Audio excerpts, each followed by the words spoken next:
Hey everyone, welcome to the Ganjha show. Our guest for the day is Glenn Holland. He's the podcast host at Growing of the Grid and the founder at Ganjha Grid and the Human Connection. Welcome, Glenn, to the show. Thank you for having me, Vipin. I appreciate it. Um, like, I just want to start right away. I just saw your LinkedIn profile and it says "fuck cancer." So, what is that?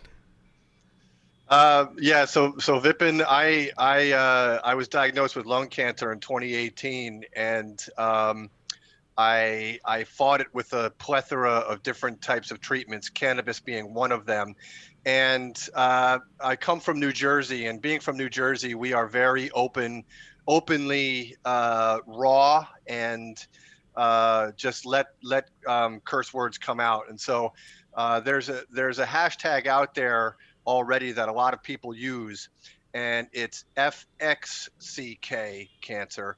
And I've been monitoring that, and I used that for a while. But then I said, you know what? I'm going to be the real me. I'm going to be Glenn Holland from New Jersey, and just say it the way that everybody wants to say it. So yeah, I just recently started using the hashtag, using the U. So it's fuck cancer. Yeah. Yeah, I mean, I love it. Cancer, it's exactly the term that should be used for cancer. I mean, it's one of those diseases that it just takes away almost everything from you and your family. And I'm so happy that you got to come out of it. I mean, how was that experience like?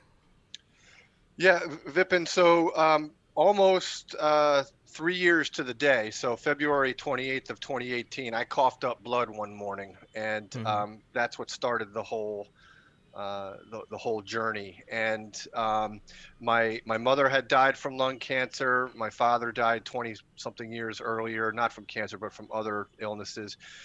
So it hit home with me, and it was not an easy journey for sure. And I went through four different opinions through healthcare Hmm. systems to find the right path for me to take. But it's been a heck of a journey for sure. Yeah. During that time, was cannabis legal in New Jersey in 2018? Uh, so in actual fact, Vipin, I live in North Carolina Okay. currently, which it is not legal here either. Hmm. So yes, it was a bit of a challenge for me, but the LinkedIn community is just an awesome platform. And during my fight for my life, basically, I posted daily motivational videos on LinkedIn, little 2-minute snippets, Hmm. and somebody saw this. Lots of people saw it. That's why I have 25,000, almost 25,000 followers. Hmm. But there was what I would like to call an angel, saw my fight and offered me full extract cannabis oil, that's FICO, at no charge. And she has multiple patients around the United States that she would provide this FICO free of charge. And she reached out to me and said, look, I've been monitoring your journey here, and I want to help you. So, being that it was illegal from North Carolina, we just did it under the table. And so yes, it was still illegal, but I still had the opportunity to use it during my treatment. Yeah, I mean, I love these kind of people. We also have this guy here in India, Anav. He's the founder of World of Hemp, and he does that. So here in India, cannabis is not legal, but hemp is legal. So he creates a full spectrum hemp oil, and then he's okay with giving it away to the patients because that's like those are the people who actually need it. Uh, yeah, just talking like we were discussing before. You worked in John Deere for so long, and I think 3 4 days back, I had ex VP of Twitter come in. He also jumped from technology to cannabis and then back to cannabis technology. So that's a very different transition. I mean, from like a automotive manufacturing company to just totally changing your industry. Why did you choose that? Yeah, good question, Vipin, and thanks for asking it.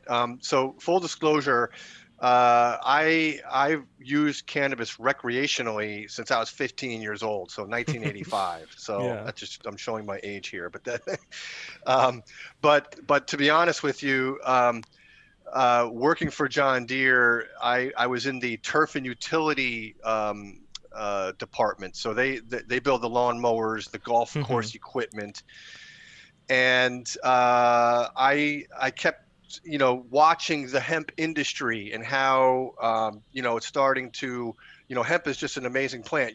This. I've listened to some of your podcasts.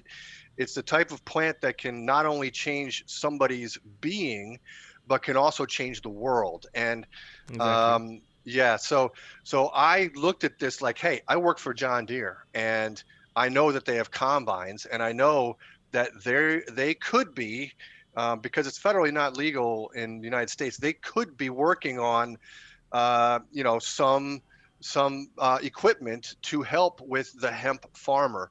And being from the turf and utility side of the business, it wasn't my place to really start poking at people, but because I'm who I am, I did it anyways. Yeah.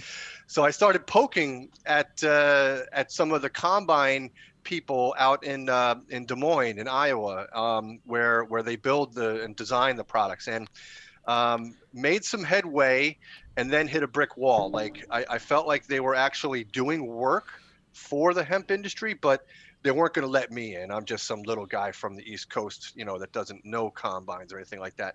So, so when the cancer came on for during my fight, and I was still with John Deere, I still knew, I felt like I wanted to get into that industry somehow, some way.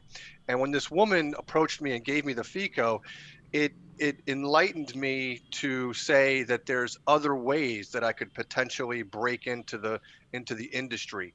So taking all the pieces that I learned from John Deere, which was just an awesome experience. I learned all about the product development process, Mm-hmm. and I took that and I created my own product. So it was difficult for me to leave John Deere, but it was time. And just real quickly, Vipin, when cancer hits you and you say to yourself, I'm sitting behind a computer screen every day and I'm not able to physically exercise the way that I want to, and you sort of look back at your life and say, you know what, I'm lucky, and is this where I want to be in 5, 10 years? Do I still want to be behind a computer screen, or do I want to go after what my dream is? And so they had a voluntary separation, which I took in September, and I left John Mm-hmm. Deere to chase this dream. Yeah.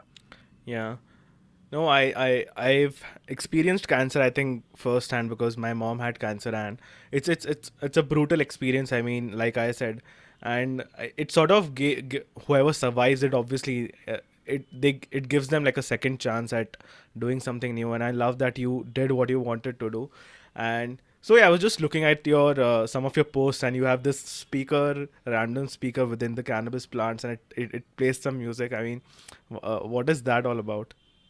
Yeah. Okay. So basically, I'll take it back just a little bit. And so during the chemotherapy treatment Mm-hmm. side of my treatment, I'm not sure if you were aware of this, Vipin, but chemotherapy is poison, Yeah. and it builds up over the time that you're taking it. So the first IV that you get with chemotherapy is not the worst; it's the last, because it builds up in your system for months. And Yeah. so the worst part of my journey through chemotherapy came in December of 2018.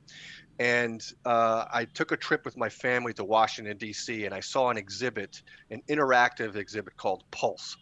And you Okay. walked up to this screen and you put your hand on a screen, and it read your heartbeat and it transposed it onto water, ripples of water. So you could actually watch your heartbeat on water. On water. Yeah.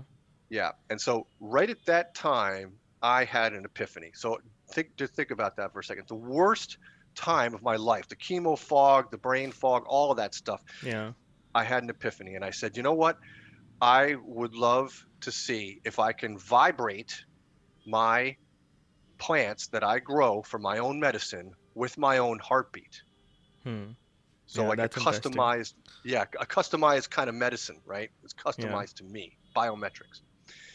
And so it just came to me, and from then on, I started researching ways to make this happen. And I came up, I found many people have tried this in the past, um, mostly with sound acoustics, Vipin, through the Mm-hmm. air, sound acoustics, vibrating plants. Yeah. Um, but there's a Have you word. Go have you ahead. heard of Tibetan bowls? No, I can't say that I have. Yeah, these are, Oh, you're talking bowls. about the singing bowls? Yeah. Yeah, yeah, yeah. Yeah, yeah, I yeah, yeah. I actually have one of them. Yeah. yeah, I've seen people using that on plants. Yeah. Yeah. So it's it's interesting you say that because I do actually have one of those now and I'm Hmm. starting to use it and I plan on incorporating it in with my business. So it's a good segue. Um, but there's a word called Thigmo Morphogenesis. And Thigmo Morphogenesis is a three-part Greek word, Thigmo meaning touch, morpho meaning change, and genesis, of course, which means create. So Yeah. to touch, to change, and create. And so plants, if you touch them, you can alter the way that they grow for a new plant, a new genesis, a new beginning. So this word is a technical term that's used out there, and I started researching that, and I found that the technology now that we have can actually provide us with a device that can be used to mechanically vibrate plants, not just through the air. Yeah. And so it uses a surface transducer. You called it a speaker. It kind of is a speaker. It actually is Okay. a transducer, and it mechanically vibrates your plants. And so I recorded my heartbeat and I played it through vibration, mechanically vibrating my plants for Oh, 24/7. I'm just looking at your Etsy shop now. I see it's speaker connected to a grid, so that's why. Yeah, that's why it's mechanical. Love it. Yeah. Yeah. Yeah. So this is has a surface transducer in it and external speakers, and basically yeah, it vibrates the grid. Yeah. And and there's a lot of benefits to doing that. And so yes, I started with my heartbeat, Vipin, and I vibrated it, and I had a control A versus B, test versus control, Mm-hmm. um, and I saw a difference. I visually saw a difference, and that told me to keep going. And so fast forward 2 years later, and I now have a product that's out there for retail. We're starting to generate some sales, and the grand vision, is that I want to get this product not only to the home grower, the small guy, but also in the commercial application, and I want them to be able to use it not only for the plant health, but also for pest defense, which is Okay. IPM. Yeah, integrated pest management. And say so Mr. Grower, he all of a sudden sees that he's got aphids in his greenhouse. He can go to a library and pull down a certain vibration from my application that Mm-hmm. then he can play to his plants and deter them or stop them from mating, which then becomes a organic way of pest control. So Yeah. yeah. Yeah. I have seen some. I think ultrasonic or something like that to deter rats. So I think this could also work in a way. Could you like elaborate on what were the changes that you saw uh, when you was starting out? Yeah. Yeah, sure. So basically, when you vibrate a plant, and I want you to think about when you see plants that are outside in a windy environment, and Mm-hmm. you will see that they will grow in the direction that the wind is blowing, right? Yeah. So they are adapting to be able to grow strong in in that kind of environment with that kind of environmental stimuli.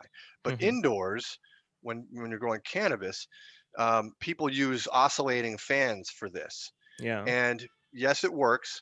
But this takes it to the next level. And basically, what you see is you see shorter, fatter plants with thicker stems that creates a smaller footprint of where you can grow plants, basically.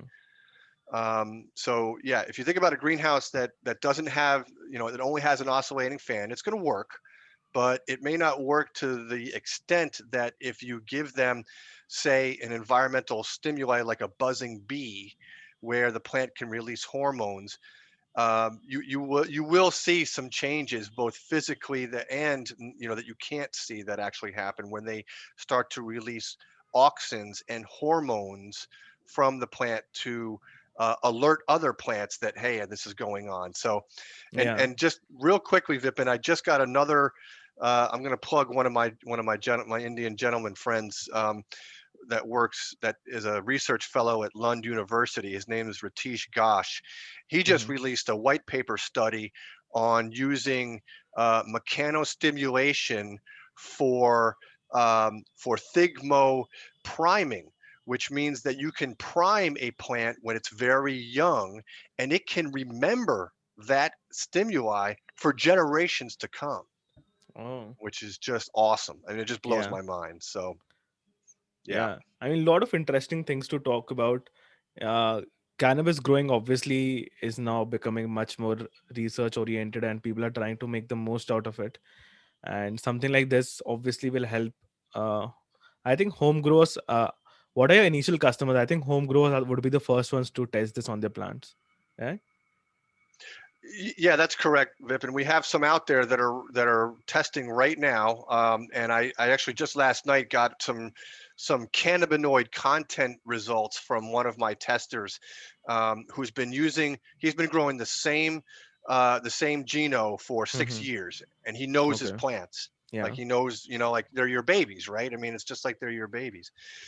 And he texted me last night with the latest test results, and he was just astounded. He actually used the word phenomenal, and he That's showed me lovely. the test results. Yeah, it I was shocked, and this just happened last night. So, I so visually, going back to your original question a few minutes ago, visually I saw the difference. I kept going, Yeah. and then I started testing from the same clones. Like a cloned mother gave me the same plants instead of from Yeah. seed stock, and I came up with a 10% increase in cannabinoid content. And he has done it off the charts compared to mine. And the way that he did it, just hear me out here, Vipin. Hmm. He has a device which they now sell out there that reads electrical impulses from plants. And so it puts two electrodes onto your plants, and you can record electrical impulses coming from your plants. So he has been using that device for the last few years, because when you do that, you can start to plot data and understand, hey, this is the electrical impulse of a healthy plant, and this is the electrical impulse of an unhealthy plant. Yeah. And he's been recording that, and now he's able to take my device and mechanically stimulate his plants with the healthy electronic stimulus that came back from them. So he's feeding them back the same electrical impulses from healthy Mm. plants, and he has seen an enormous increase in cannabinoids increase. So very exciting stuff. Yeah. Yeah. He took like the positive vibration and then gave it back to the plant. Yeah. Bingo. You That's got a it. great idea. Yeah. Yeah. Yeah, Yeah. I mean, we are like this plant, Vipin. You know this. Human beings are just like the cannabis plant. There's a male. There's a female. You know what? There's a male and female plant. It's amazing how the endocannabinoid system. It's just amazing how humans and the cannabis plant are so similar. Yeah. And so that's when you look at the human connection. That's where that name came from. THC, right? The human Yeah. connection, and the That's a X great in it. wordplay. I mean, I didn't realize at first what did it mean, and then I saw the logo. I was like, "That's great." Yeah. Yeah. What are you trying to do with the human connection? So the human connection is it's the large company. It's the brand of it's the house of the company, and so it will have the PVT, which is the plant vibration trainer, which is the Ganjha grid, Yeah. and the plant vibration trainer is not just for cannabis, but that's where I started, because Exactly. there's a spiritual bond that we have with this Hmm. plant, and so I felt like it was the best place for us to start. But there's going to be row crop applications and all different types of designs coming for the PVT. And that's under the human connection. But then you also have some other devices for indoor farming that are going to be mimicking external stimuli Mm. indoors. So it's biomimicry. Biomimicry is the name, and it's a symbiotic relationship between humans and plants. And so The human connection is going to have the PVT. It's going to have some other pieces that I can't really talk about quite yet because I, Exactly. I don't want to let the cat out of the bag.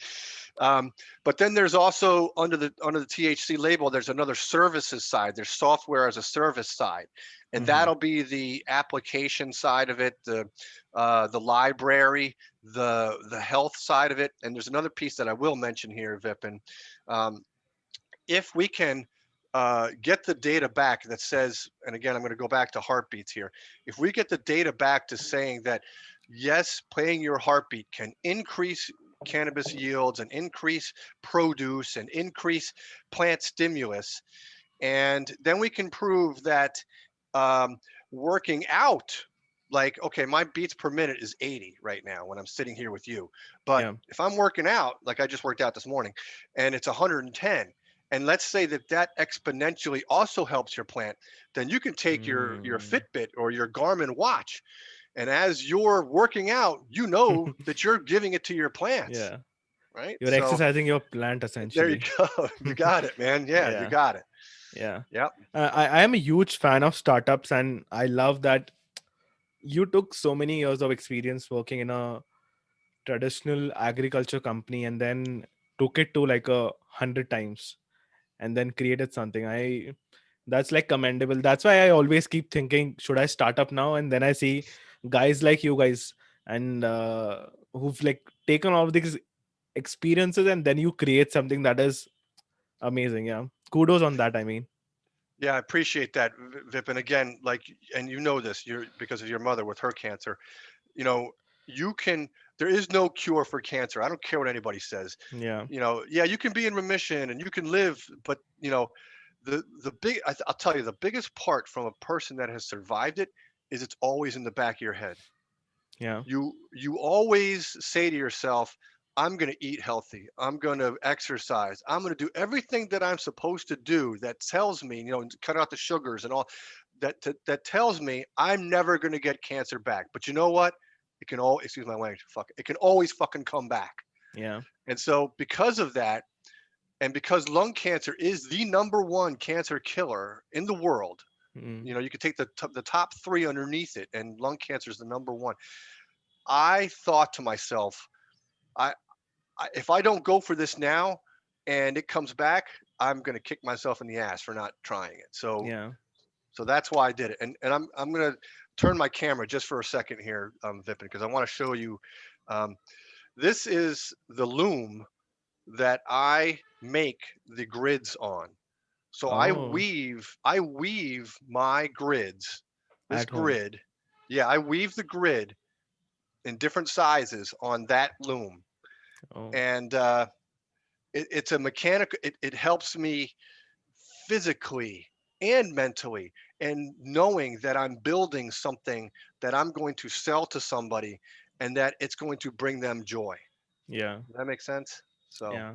100%. Yeah.